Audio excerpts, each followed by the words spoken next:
Have you ever broken a bone?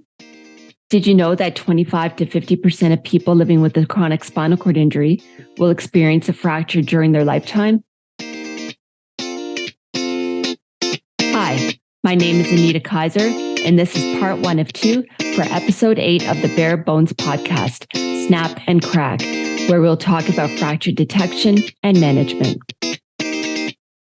Joining me is my colleague Wendy Murphy, who has over 30 years of experience living with a spinal cord injury, and our guest, Dr. Kathy Craven, a senior scientist at the Kite Research Institute, medical director of the Spinal Cord Rehab Program at the University Health Network, and a professor at the University of Toronto. Welcome to the show, Dr. Craven. Thanks for inviting me, Anita. I'm really excited to have a chance to talk to you about fracture detection and management and the role prior fracture plays in predicting future fracture. Thank you. Yeah, and we're looking forward to all the great information that you'll be able to provide for us. So I think it might be nice to start at the beginning with what might seem like a basic question, but our spinal cord injury community is quite diverse. So can you explain to us who is most at risk for getting a fracture and which bones are people most likely to break? Great questions, Anita. Let me try and answer them one at a time. Let's start with who gets a fracture and who is most at risk for getting a fracture.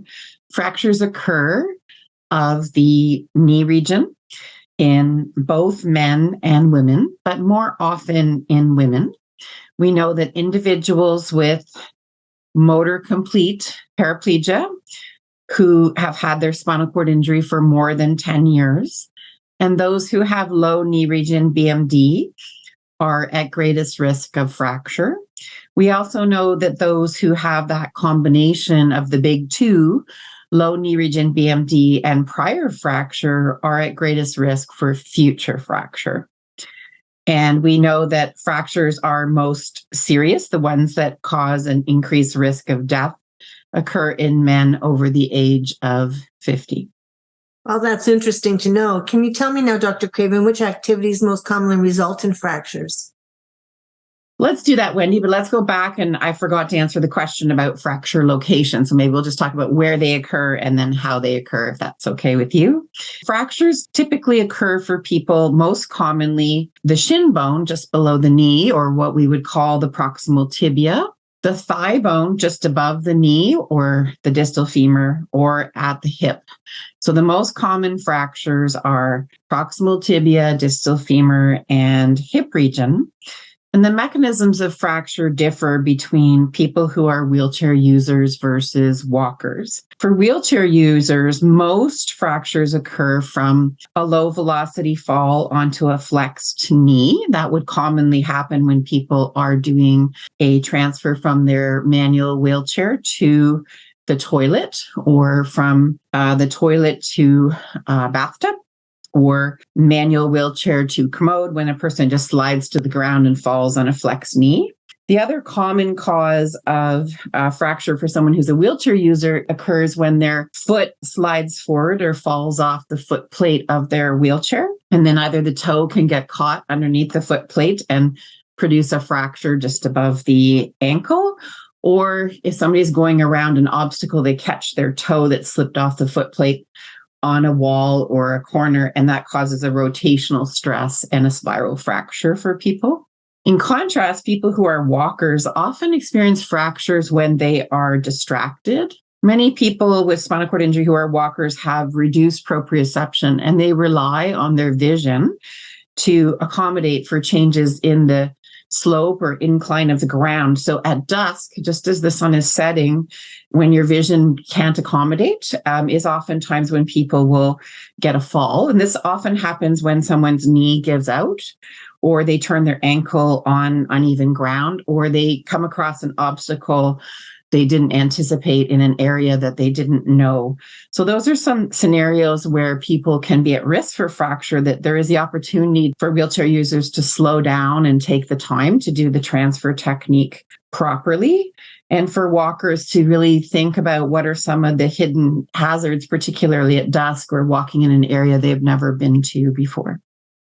So it's great to know about all the different possible ways that people are likely to break a bone. And I'm kind of part of that group of people who's broken a bone in the past, and I didn't know it at the time because I hadn't fallen. So I'm just curious, like, what are some of the warning signs that people can look out for that could indicate that they may have broken a bone? Anita, when you had your fracture, did you hear a snap or a pop sound that made you think, something's gone on? Or was it really asymptomatic? It was asymptomatic in the sense that there was no obvious cause. I hadn't fallen, so I wasn't sure how it happened, but I did notice getting AD symptoms and not understanding where the cause was. And then I had seen that my ankle appeared to be swollen, but then it also can tend to get swollen just in the daytime, and especially during summertime when it's hot out. So it was hard to know if it was related to an injury or not. So I think it's very common, and it's hard for both patients and for doctors sometimes to know what's going on when somebody says, hey, I noticed I have a swollen red leg.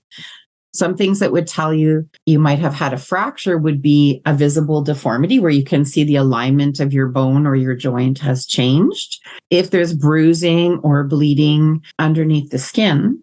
But when somebody comes in with a red swollen leg, we have to do some investigations to try to sort out, is this a blood clot? Could this be cellulitis or a skin infection in the area?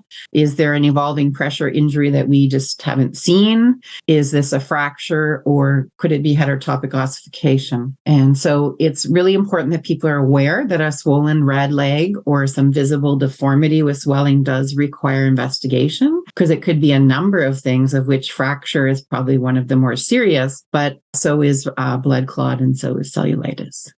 Having the awareness seems key here. Now tell me, what's the best thing to do if I suspect I might have a fracture? The most important thing, Wendy, is to get an X-ray as soon as possible. So depending on the time of day or when this happens, you could go to your family doctor's office to get an X-ray or go to the local emergency room to get an X-ray. And then following the X-ray, it's really important that you get a chance to share your X-rays with an orthopedic surgeon to see if they feel that you do have a fracture. So if I have a fracture, who do I talk to? Really important that people with spinal cord injury get to see an orthopedic surgeon and that the surgeon gets to advise them about how best to manage their fracture. So if a person has broken their leg, what are the different ways of managing their fracture? And why would a doctor choose one strategy over another?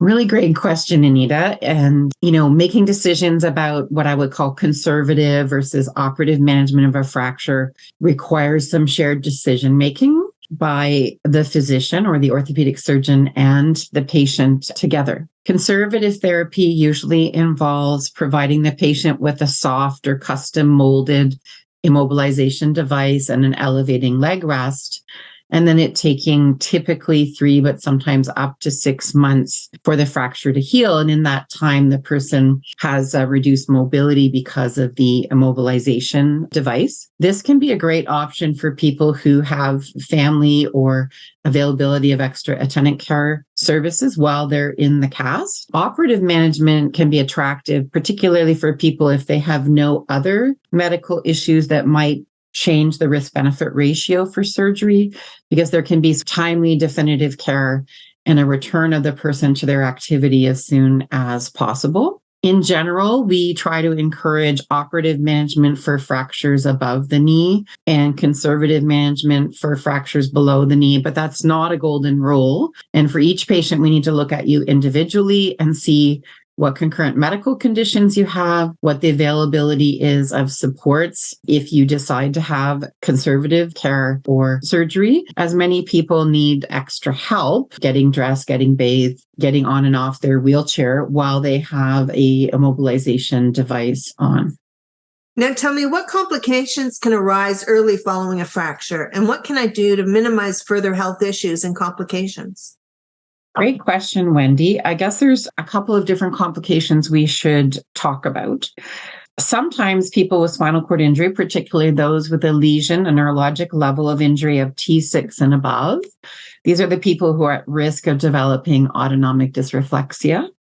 And autonomic dysreflexia is a 30 millimeter of mercury rise in systolic blood pressure that's often associated with sweating, blurry vision, headache, or the person feels anxious or restless. And the signs and symptoms of AD can happen as a result of an undetected fracture that hasn't been reduced.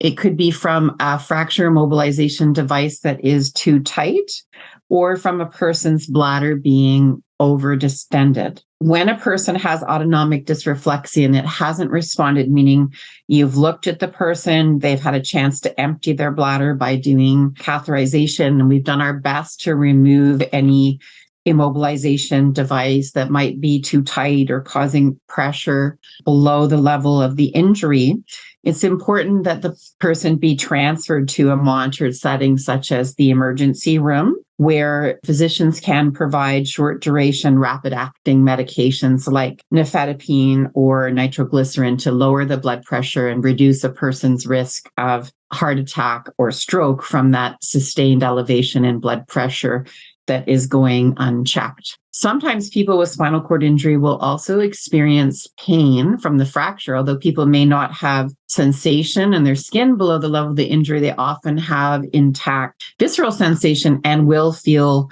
a fracture and require some pain medication to try to prevent them from becoming autonomic. So, if you're leaving the emergency room after your fracture has been reduced, it's important to kind of ask, do I need something for pain, or could I have something for pain in case that comes up? And then the last issue, which is a really important one, is that early after fracture, people with spinal cord injury are at increased risk of developing a blood clot, or the fancy term is venous thromboembolism, in their leg proximal to the fracture site. So we're encouraging that whether a person has conservative or operative management of their fracture, that there is provision of medication to prevent blood clot for 2 to 4 weeks. And after that time, then the physician could assess whether to stop the blood clot prevention medication or not. For people who are walkers, it's important that they remain on the blood clot prevention medication until they return to walking.